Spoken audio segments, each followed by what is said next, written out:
Merci. La parole est à Monsieur Joël Giraud.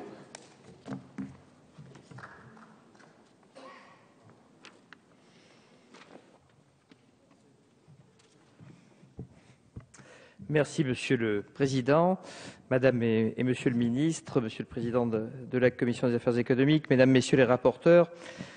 La mission économie n'est pas une mission prioritaire, alors même qu'elle revêt une importance particulière en cette période de crise économique. Lorsque l'on garde le même périmètre que l'année passée, on observe clairement une baisse des crédits. Même avec quelques astuces comptables, force est de constater que les crédits diminuent, et notamment sur le programme 134, ne vous réjouissez pas trop vite, développement des entreprises et du tourisme. Par exemple, on se demande bien ce que viennent faire dans cette mission les 50 millions d'euros qui abondent le fonds de soutien aux collectivités territoriales ayant contracté des emprunts devenus toxiques. Serait-ce fait pour gonfler les crédits ?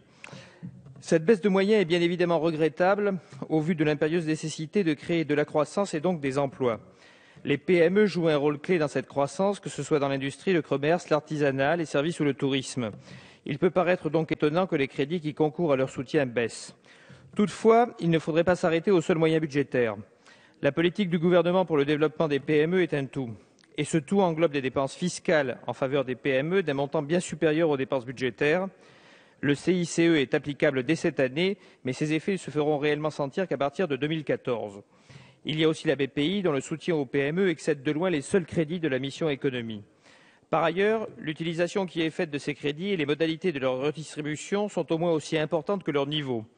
Le projet de budget montre que le gouvernement souhaite aller encore plus loin dans l'évolution du soutien aux entreprises.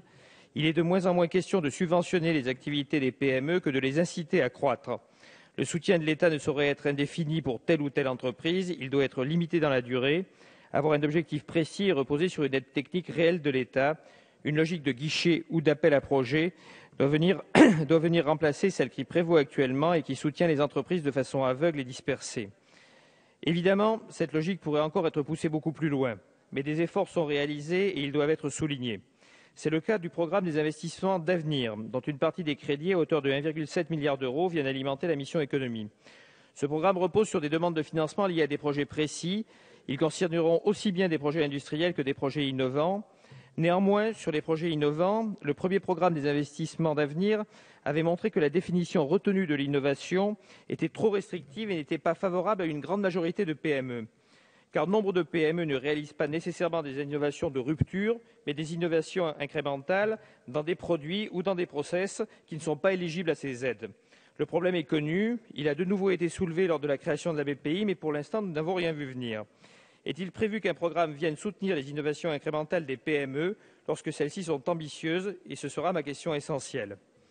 Lors de l'élaboration du PLF 2013, j'avais à cette tribune fait part de grandes réserves que m'inspirait le programme 134 et je visais en particulier la baisse des crédits du FISAC, le Fonds d'intervention pour les services, l'artisanat et le commerce, qui a prouvé son efficacité dans les territoires ruraux notamment, lorsqu'il est géré dans le sens d'un vrai projet de cœur de ville ou de village, de reconquête du commerce de proximité en liaison avec les collectivités locales, départementales ou régionales.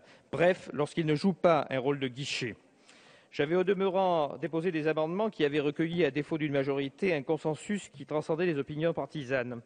Vous comprendrez qu'en cette année d'élaboration du PLF 2014, cette réserve majeure est plus que levée, puisque, attentif aux attentes des parlementaires, des territoires et des commerçants, et après l'audit du contrôle général économique et financier qui a démontré que le gouvernement Fillon avait promis 100 millions d'euros sans aucune ressource disponible, envoyant commerçants et collectivités dans le mur, un premier effort de 35 millions d'euros sur 2013, puis autant sur 2014, va permettre de résorber le stock ainsi créé de manière tout à fait irresponsable et sur lequel il reste plus de 60 millions d'impayés.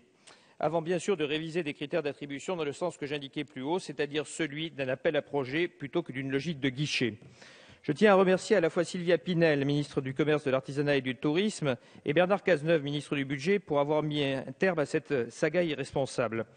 Vous comprendrez que dans le contexte budgétaire actuel de surcroît, un tel effort impose que le groupe 2RDP vote cette année ses crédits et sans aucune réserve, bien sûr, cette année.